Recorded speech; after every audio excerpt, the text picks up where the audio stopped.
Where should we go to Archaea? Here's our women in Haiti, and here we go. Let's close this. So what we are doing now is we actually have digital cameras and GPS units in all of our project coordinators' hands, country representatives. So this is where the major tree planting activities are taking place, and the nursery could be an actual tree planting. In some cases we're still waiting for pictures, but here we go. 50 people establish a nursery of 40,000 trees, and it goes on to say what was actually going on. That was earlier this year, so then they did the tree planting towards the end of the year, or the middle and the end of the year. So now not only are we going to have the nursery sites shown here, we'll have planting sites as well. So to any donor, anyone that really wants to see, are the trees being planted, say, you know what, here are the GPS coordinates, go for it. Go there and you'll see the actual trees have been planted there.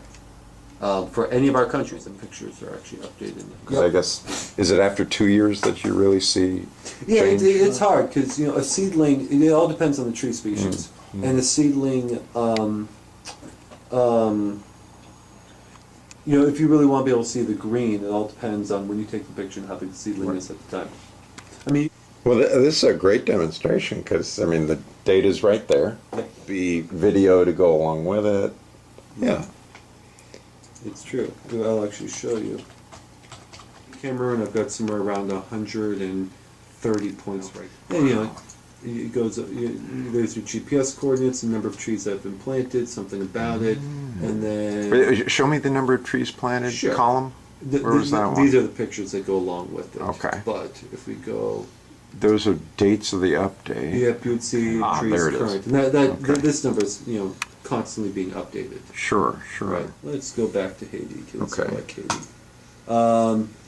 Okay, so you have the pictures, you have the descriptions, you've got more information down here, Right. but then you also have this interactive map.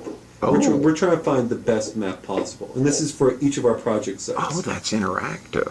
See, I've never to clicked the on it. extent where it's interactive, where it says, okay, now you download Google Earth, and now you download the KMZ file, which is located.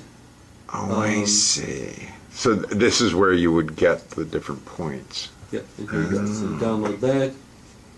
Here you go. And now here's the new KMZ file, which means I need to be heavily. So let's see you click on the one that will take you to Haiti now, because we just hit Haiti, right? Yeah. Okay.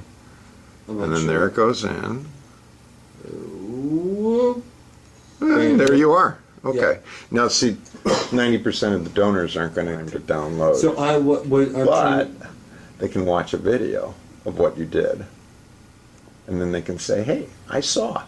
You go to the website, you can download the data. You can. See, I have a trust level with Dave.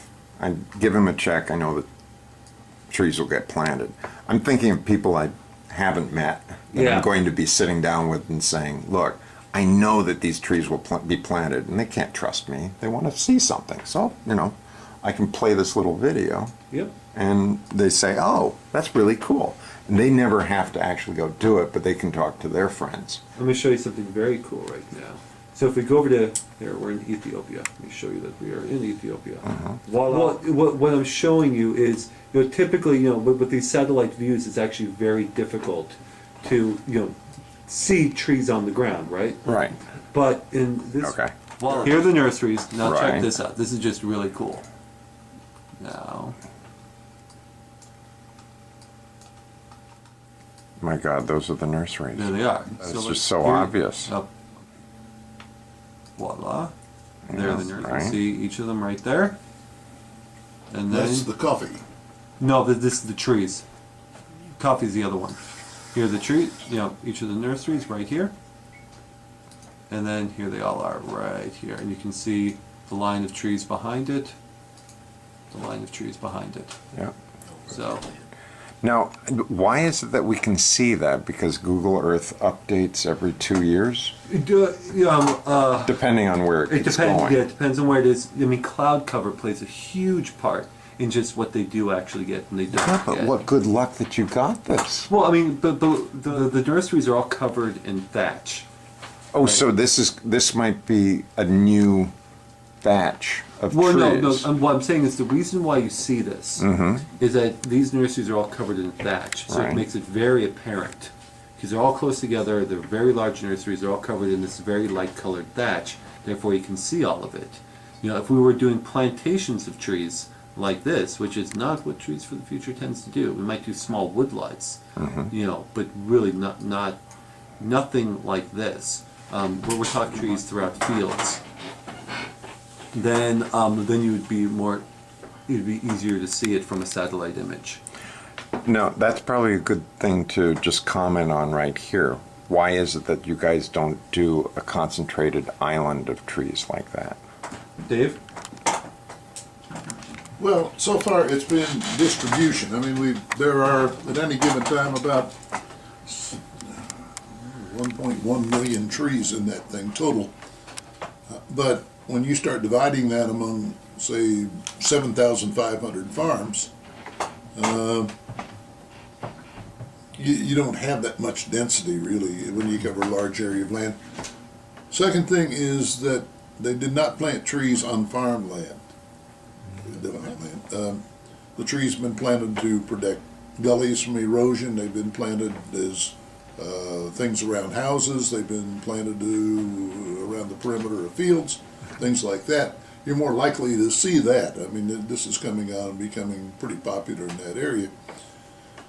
This is one of the main things that we're starting this Rebu project, because it is land that is actually being turned over to an agroforestry project, to a forest garden projects in there. And from the highway, I mean, you start up high and you kind of circle down all through that and back up the other side. So you can see it from above, you can drive right down through it and come up the other side. That one is going to be very obvious to everybody. But that's one of the things we learned when we started taking people over there. They want to see big areas of green with big tall trees on it. And if you plant 100 million trees, it should be something to see. Well, yeah, but it is scattered over so much distance that you just can't see it. There's a guy in southern Haiti, this University of Haiti, who's planted 500,000 trees on their property down there. And they're 3 years old, and he says, standing back on a hillside looking, you can't see them. Because they're so short? Well, yeah, but they're so scattered apart. Plus the fact that he, like us, have concentrated on trees that have rather thin canopies that grow quickly but have very thin canopies. I mean, they're constantly dropping leaves on the ground.